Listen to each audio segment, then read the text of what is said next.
Kamera. Chyba te opony powiem ci, nie?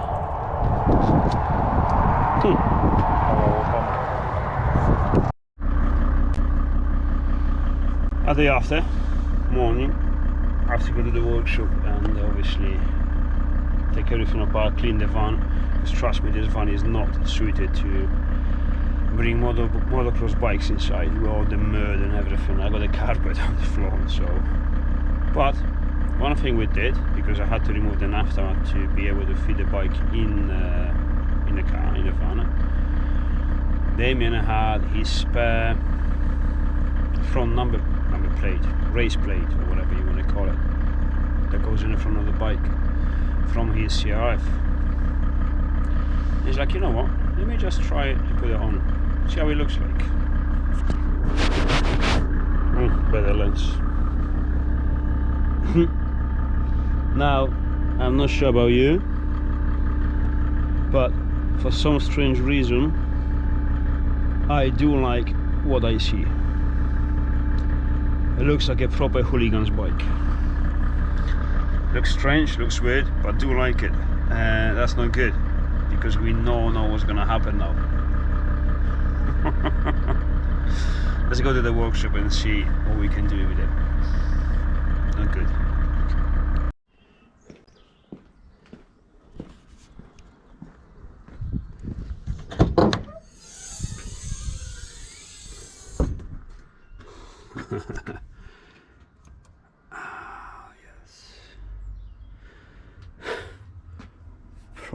Proper dirty this time. Well, she was on a dirt truck, so there you go. And this is definitely something I want to look into. It looks so wrong, but I don't know, it's something about it. I know it doesn't make sense and it's probably stupid, but I definitely want to put it down on the ground and see how it looks like from the distance and how it looks like from the sitting position. Because to be honest, there's two things that are very important on the bikes: the way they look outside, the way they look to you outside, not to anyone else, who cares, but also you spend more time riding the bike than looking at it from the outside. So these both things, they have too much. And yeah, I'm looking forward to this. I don't know, maybe I'm playing too much with this bike, maybe I'm having too much fun, I don't know, I have no idea. The simple answer is no. This is, you know, is a lot of money for a bike, so yeah, it should give you as much fun as you want to give to you. So who knows. And the fact that I'm playing with this naphtha, which is obviously there, then I have the standard. Oh well, let's make this clear: the standard front end on this bike is the most beautiful. That's the way the bike looks the best, in my opinion. Obviously I'm just playing with different ideas, you know, solution for the rally, all the stuff, extra lights, and having all that equipment, including the road book holder and all that stuff, and still have the same weight or even less than original. Plus you can replace it very easy, and it's mega cheap. You know, you can replace all the parts probably all together probably with 50-60 quid, so it's very cheap. And so if you fell off and break it, you're not gonna cry. And plus I make them, so you know, I don't have to wait for anyone to send it over to me. I just make another one. But this is another level. This is something more stupid than it was before. So I don't know, let me just try, let me just put it down and try. Plus I obviously have to wash it, and as you can see clearly, I tried to protect the carpet of the van, but it didn't really work too much with these. Oh, there's even a snail there. I don't know if you can see it. Let me see. Hello. So yeah, this van is definitely not made to transport dirt bikes and or anything dirty, because you know it's carpeted. And actually it's very soft floor, because I have a heat insulation and a double noise insulation, and it's like, well, it's a lot of money for this floor. So it's not really ideal for this stuff, but hey, who cares. And I think I'm gonna have to put this back, because yeah, it broke off. Looks good without it, but I got a feeling we kind of need it on the road. Alright, let's put this down.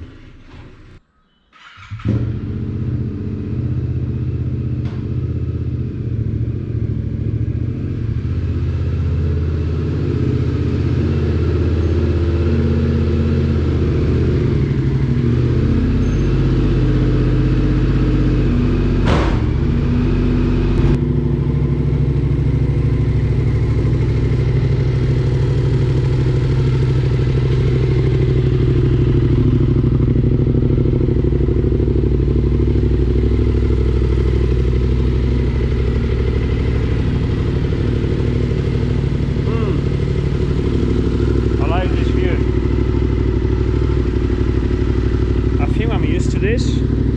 Let me turn it off. I think I'm used to the dash on the bars. I didn't like it at the beginning, so I put you where my eyes are. I like the fact there's nothing in front there.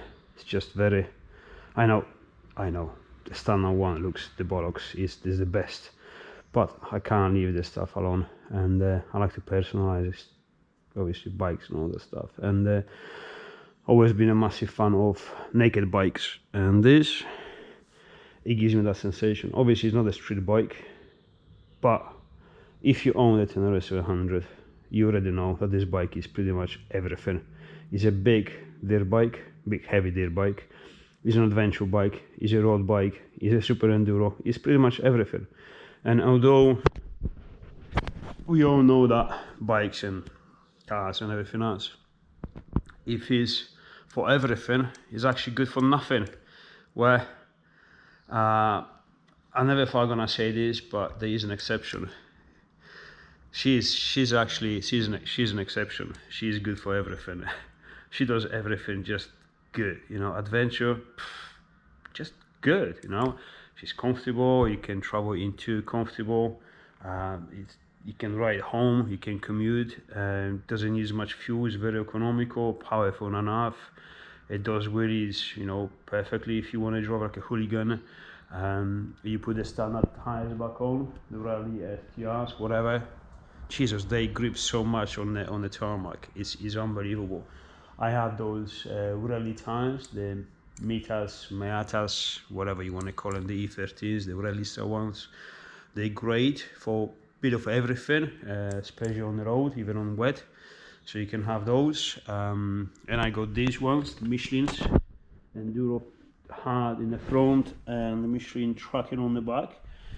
They've proven themselves on obviously on the track.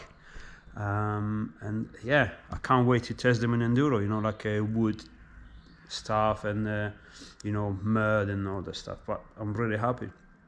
Now everyone to say is, oh, the bike is top heavy. Yeah, it is, but trust me, you only feel that weight when you have to pick it up. And sure, you have to pick it up. I mean, if you do any sort of off-road, you're gonna drop it. It's normal, it's natural, it's fine, but it's not as dramatic as people think. It's like you pick it up.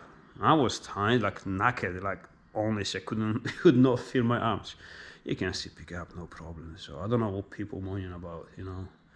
It's not like picking up 200 kilograms. You're only picking up one side of it, the top side of it, and I don't know. It's just I can't fault it. Plus, I'm seeing more and more of these people now. These guys from the KTMs and all that stuff are gonna get upset, but I'm seeing loads of people switching from 790s KTMs to the Tenere 700, which apparently is supposed to be a worse bike on the paper, and yet when you drive it, it feels better. Apart the suspensions, we know suspensions are crap and we have to work on it, and etc, etc. I did put those 9mm spaces on the front forks because we have no preload on the spring. So I've set my sag very lean yesterday. It's supposed to be 66 mil. I said about at 59, 57, so quite high, quite rigid for my weight, and yeah, I would say it's still not good enough, but what I was asking the bike to do for me yesterday, it was most definitely too much. It was an MX truck, you know, not the one of these where you've seen on the video, not huge and all the stuff, no massive jumps. But I asked her to jump as much as the boys on the 450s.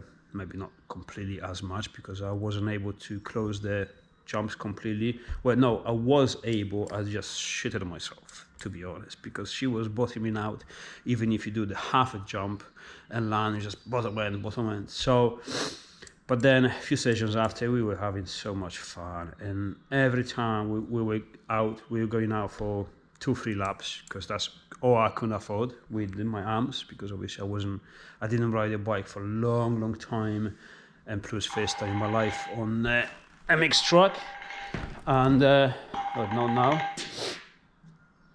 on MX truck, and on now. So then I was like, no, I have to slow down, you know, I'm hurting this bike, suspensions are all the crap, I'm bottoming out every single jump, land, and pretty much all the whoops and holes, and whew, truck was rough. I know you don't see on the camera.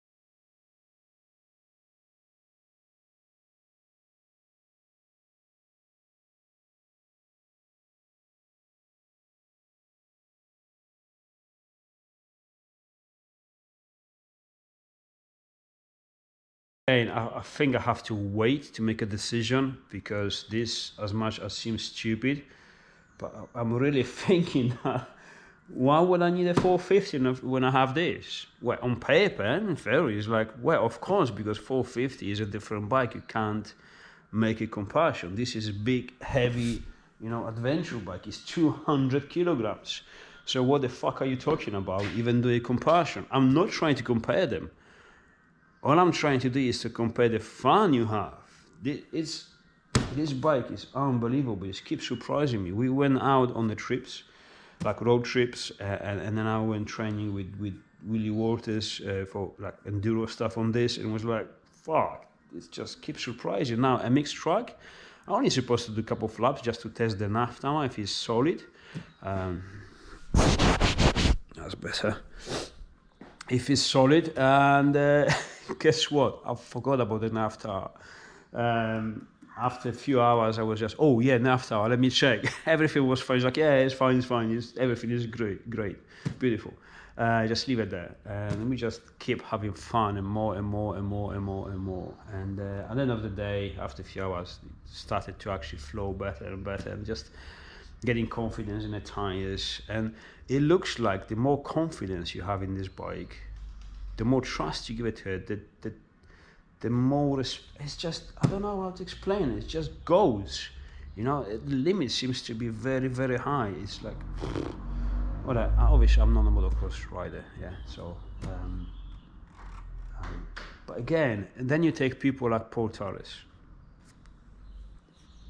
Never gonna happen, we know this. But what I'm saying, even his bike and him on his bike, okay, his bike has got the suspensions and all that stuff, but he seems to be very, very pleased. And every time he speaks about the Yamaha, the Tenere 700, he speaks highly. And I'm talking now when he signed a contract with the Yamaha to race in Africa race. I'm talking before, when he wasn't biased. He has no interest to speak highly of this bike, and he seems to absolutely love it. In a hard enduro, in the stuff he does. So, he could choose any bike he wanted, and yet,